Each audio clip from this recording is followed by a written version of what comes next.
Punjab police की तरफ से हमें कोई सपोर्ट नहीं मिली, वो पसपा हो गए और वो ऐसे चल रहे थे जैसे मॉल रोड पे कोई मैं और आप वॉक कर रहे हो। तो आप समझ ही गए होंगे कि इंटरनल सियासत क्या है। अगर शाहबाज शरीफ चीफ मिनिस्टर हो और धरना मुंतशिर करना हो तो उसके हमारे पास बेमिसाल मिसालें हैं। यानी कि आपको कादरी साहब का धरना तो याद ही होगा, वो ऐसा चला कि पूरी दुनिया ने लाइव टेलीकास्ट देखा और उसके अंदर भी शहादतें हो गई। फिर एक और धरना लगा। तो हमें यह तो पता है कि पंजाब पुलिस कितनी ज्यादा प्रोफेशनल है। धरना मुंतशिर करने की कोई ख्वाहिश नहीं थी। उन्होंने कहा 12वीं जो उनका नुकात है वो तो सिर्फ वजीर आजम ही पूरा कर सकते हैं, और वो नुकता था हामिद साहब की यानी कि वजीर कानून का इस्तीफा। अब सवाल ये पैदा होता है कि पंजाब हुकूमत भी हैंडल नहीं कर सकती और फेडरल गवर्नमेंट भी हैंडल नहीं कर सकती। तो क्या हो रहा है, पूरी दुनिया देख रही है कि रोज फैजाबाद चुरंगी पर एक धरना लगा हुआ है और उसके अंदर मशवरे ऐसे दिए जा रहे हैं कि पहले वजीर कानून ने और उस वक्त के प्लानिंग के वजीर ने उस वक्त के इंटीरियर के वजीर एहसन इकबाल ने, जो अब प्लानिंग के वजीर है, उन्होंने ये कहा हमने ये मशवरा दिया है पिंडी को कि इनका खाना पीना रोक दें। अब यहाँ सवाल ये पैदा होता है कि खाना पीना पिंडी क्यों रोके? खाना पीना अगर आपने रोकना है तो वो इस्लामाबाद रोके, यानी कि पार्लियामान रोके। क्या पार्लियामान में इस चीज की कोई डिस्कशन हुई? नहीं हुई।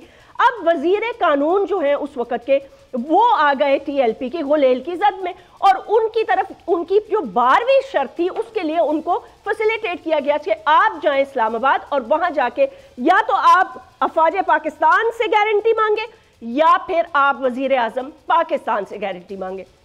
2 इंपॉर्टेंट मीटिंग्स में खाकान अब्बासी साहब ने वाज़े तौर पर यह कहा, और इसके शवाहिद हमें इससे मिलते हैं कि इस चीज की तस्दीक खुद हामिद रजा साहब कर चुके हैं। उन्होंने ये कहा कि मैं बल्कि पूरा पार्लियामेंट जो है मैं पूरी असेंबली तहलील कर दूंगा, लेकिन मैं वजीर कानून को नहीं जाने दूंगा। फिर बाद में ऐसा क्या हुआ कि वजीर कानून को जाना ही पड़ा। वजीर कानून ने यह कहा कि मेरी एक कमरे में 2 अफसरान से और उस वक्त के डीजीसी से मुलाकात हुई और मेरे साथ चंद और मिनिस्टर्स भी थे। मशवरा यह दिया गया कि आप कुछ दिनों के लिए अगर स्क्रीन से हट जाएं तो ये मामला पैसिफाई हो सकते हैं, लेकिन मामला पैसिफाई ना हुए।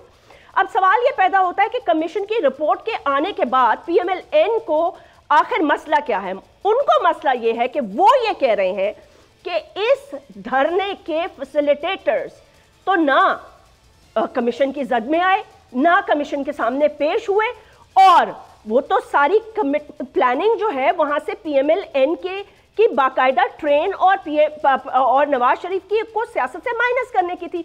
तो ख्वाजा आसिफ साहब क्या कह रहे हैं, जो उस वक्त के वजीर दिफा थे, पहले उन्होंने ये कहा कि मैं कमीशन में गया, कमीशन ने मेरी बात सुनने से, उनको मेरी बात सुनने में कोई इंटरेस्ट नहीं था, मुझे बड़ी हैरानी हुई और मैं उनको कुछ बताना चाहता था लेकिन वो तो सुन ही नहीं रहे थे। बहरहाल उन्होंने कहा उसके बाद मैं आ गया, मुझे इस कमीशन से कोई खास उम्मीदें नहीं थी। और अब उन्होंने कहा कि इस कमीशन को हम रद्द करते हैं क्योंकि इसके ऑर्केस्ट्रेटर तो जनरल उस वक्त के chief of the army staff general Bajwa और डीजीसी जनरल फैज हमीद थे, उनसे तो कोई पूछगछ ही नहीं की। जबकि कमीशन की रिपोर्ट यह कह रही है कि जनरल फैज हमीद से जब यह सवाल किया गया तो उनको ये सवालात जब भेजे गए तो उन्होंने अपने सवालात के जवाब में यह खत जमा करवाया।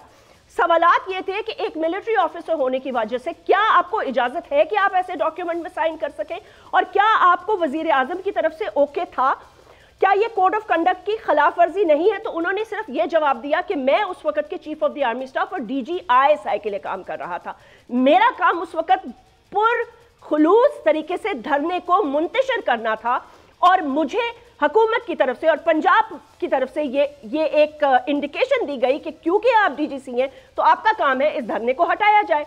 अब सवाल ये पैदा होता है कि वो ये कह रहे हैं कि जो कमीशन के 3 अरकान हैं, उन्होंने कहा है कि हमें उस वक्त इन्वेस्टिगेशन पंजाब से और साथ साथ वफाक से जब हमने की, हमें कोई एविडेंस नहीं मिला कि इसमें किसी किस्म की इंटेलिजेंस एजेंसीज का मुलव्वस होना था। यानी कि वो ये कह रहे हैं कि इस धरने को इंटेलिजेंस एजेंसीज ने फैसिलिटेट नहीं किया, जबकि दिफाई वजीर ख्वाजा आसिफ ये कह रहे हैं कि ना सिर्फ उन्होंने फैसिलिटेट किया बल्कि शायद उनको पैसे भी दिए। और बाद में उन्होंने कहा कि मैंने पूछा भी जनरल बाजवा से कि आपने इनको पैसे क्यों दिए, तो उन्होंने कहा क्योंकि उनको घर जाने के लिए उनके पास पैसे नहीं थे। अगर ये वीडियो आपको पसंद आई है तो इस चैनल को सब्सक्राइब करें और बेल आइकन को क्लिक करें। सब्सक्राइब करें और बेल दबाएं ताकि कोई खबर रह न जाए।